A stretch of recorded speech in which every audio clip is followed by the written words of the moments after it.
নমস্কার বন্ধুরা, কাকলি রান্নাঘর উইথ ভিলেজ ফুডে সবাইকে স্বাগত জানিয়ে আজকে আমি আপনাদের সাথে শেয়ার করব ডিম ও আটা দিয়ে দারুণ মজার একটি রেসিপি। যে রেসিপিটা দেখলেই আপনারা চমকে যাবেন এবং খাওয়ার পর তো কোনো কথাই হবে না, এতটাই টেস্টি হয়। আর বাচ্চা থেকে বড় সবাই পছন্দ করবে। বানানো ভীষণই সহজ, মাত্র কয়েকটা উপকরণ দিয়ে বানানো হয়ে যায়। আপনারা প্লিজ আজকে রেসিপিটা প্রথম থেকে শেষ পর্যন্ত দেখতে থাকুন। আশা করছি আজকে রেসিপি দেখতে আপনাদের খুবই ভালো লাগবে। আর যে সকল বন্ধুরা এখনও পর্যন্ত নতুন, তারা যদি ইউটিউব থেকে দেখেন তাহলে চ্যানেলটিকে সাবস্ক্রাইব এবং ফেসবুক পেজ থেকে দেখলে পেজটাকে ফলো করে আমার পাশে থাকবেন। তাহলে চলুন আজকে রেসিপিটা শুরু করে ফেলি। আজকে রেসিপি বানানোর জন্য প্রথমে কিন্তু আমি ডিমটাকে রেডি করে নেব। আর এখানে আমি 3খানা ডিম নিয়েছি। আপনারা চাইলে যে কটা খুশি সে কটা কিন্তু ডিম নিয়ে নিতে পারেন। সে দুটোও নিতে পারেন, আবার 3টের বেশিও নিতে পারেন। এখন আমি ডিমগুলোকে এইভাবে ফাটিয়ে নেব।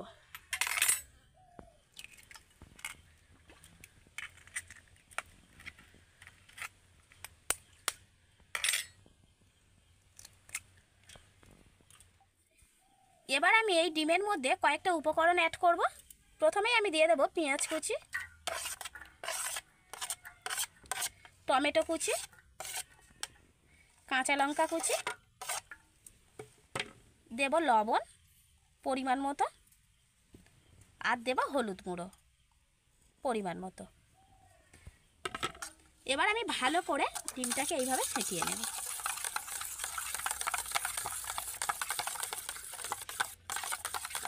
এবার আমি আটা দিয়ে একটা থকথকে ব্যাটার তৈরি করে নেব। তার জন্য এখানে এই বাটির মাপে আমি 1 বাটি গমের আটা নিয়েছি। আপনারা চাইলে কিন্তু আটার পরিবর্তে ময়দাও নিয়ে নিতে পারেন। এবার ওই 1 বাটি আটার সাথে আমি 1 বাটির 4 ভাগের 1 ভাগ নিয়েছি চালের গুঁড়ো। প্রথমে আমি ভালো করে মিশিয়ে নেব। এবার আমি অল্প অল্প জল দিয়ে একটা থকথকে ব্যাটার তৈরি করে নেব।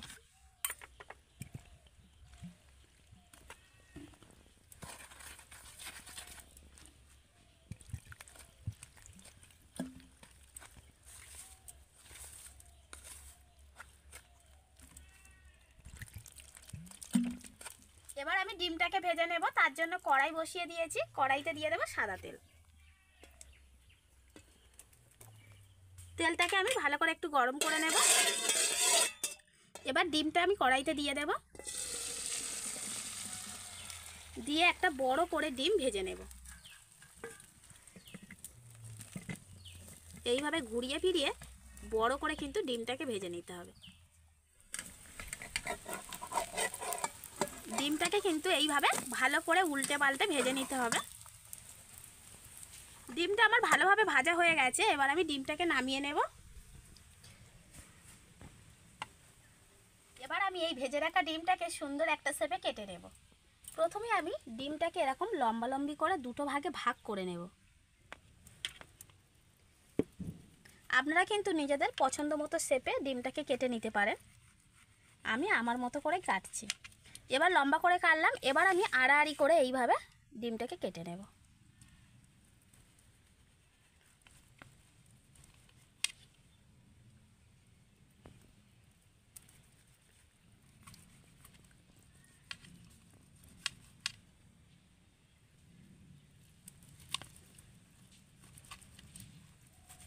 একসাথে অনেকগুলো টিফিন কিন্তু তৈরি হয়ে যাবে। আবার পুরো পরিবারও একসাথে খেতে পারবেন। আর বাচ্চাদের টিফিনে যদি এটা বানিয়ে দেওয়া যায় না, ওরা ভীষণ খুশি হবে। কাটার পর ডিমের পিসগুলো দেখুন কত সুন্দর লাগছে। এবার আমি আটা আর চালের গুঁড়ো যে মিশ্রণটা মিশিয়ে রেখেছিলাম তার মধ্যে কয়েকটা উপকরণ দিয়ে দেব। প্রথমেই দিয়ে দিচ্ছি আমি লঙ্কা গুঁড়ো। সব কিছু কিন্তু পরিমাণ মতো করে দেবেন। এবার আমি দিয়ে দেব লবণ, দেব হলুদ গুঁড়ো। এগুলো কিন্তু আমি হাফ চামচ করেই দিচ্ছি। দিয়ে দেব আদা রসুন বাটা, শুকনো লঙ্কা কুচি, আর দিয়ে দেব ধনে পাতা কুচি। এবার এই সমস্ত উপকরণগুলো আমি ভালো করে মিশিয়ে নেব।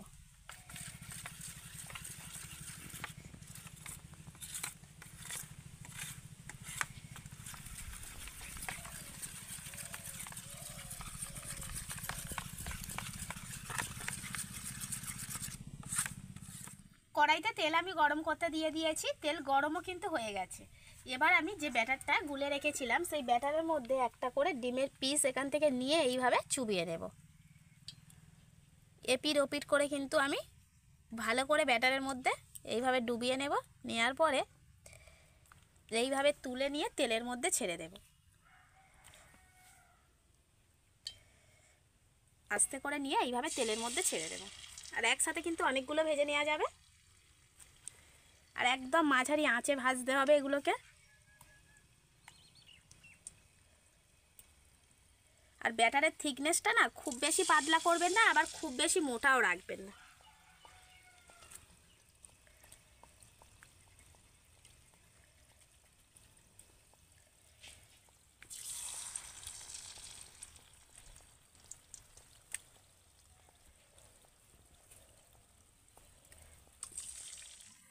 ওপর থেকে দেখুন কি সুন্দর ফুলছে।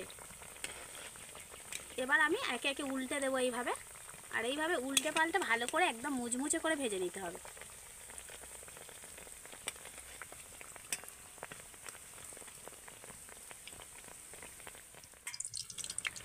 ভালো করে কিন্তু আমি এপিট ওপিট করে ভেজে নিয়েছি। এই দেখুন কত সুন্দর লাগছে, কত সুন্দর ফুলেছে দেখুন।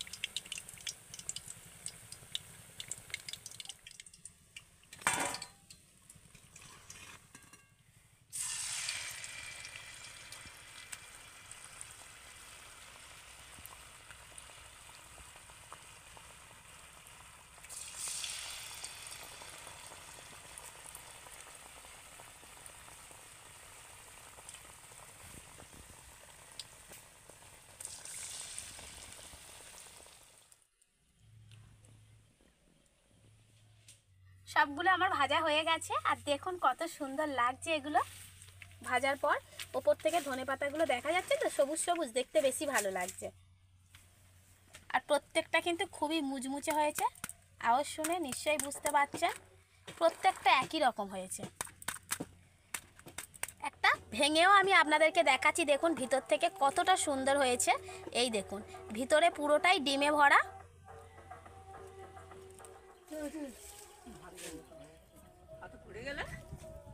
খাবে খাবি না? আয় মারা মাটি দিচ্ছিল বড় যে, আকাশ ডাকা শুরু করেছে, তাই তাড়াহুড়ো করে মাটিটা দিয়ে নেবে। আমারও এদিকে রান্নাটা হয়ে গেছে। আর আজকে বিকেলবেলাতেই তো বানিয়েছি, তাই ভালোই হয়েছে। ভাই আর মাকে দিলাম, খেয়ে বলবে ওনারা আজকে কেমন হয়েছে। ভালো হয়েছে। প্রতিদিন তো আমি একা রান্না করি আর একা খাই, একা বলি। আপনারা সবাই বলেন যে বলার কেউ নেই। কেমন হয়েছে? খেতে খুব সুন্দর লাগছে। তাহলে বন্ধুরা আমার আজকের এই রেসিপিটা আপনাদের কেমন লাগলো সেটা কিন্তু অবশ্যই কমেন্ট করে জানাবেন। আর ভালো লাগলে লাইক, কমেন্ট, শেয়ার, সাবস্ক্রাইব এবং ফলো করে আমার পাশে থাকবেন। আর আমার নিত্য নতুন রেসিপিগুলো দেখতে থাকবেন। তাহলে আজকের মতো এখানেই শেষ করছি। সবাই ভালো থাকবেন, সুস্থ থাকবেন। দেখা হবে পরের রেসিপিতে।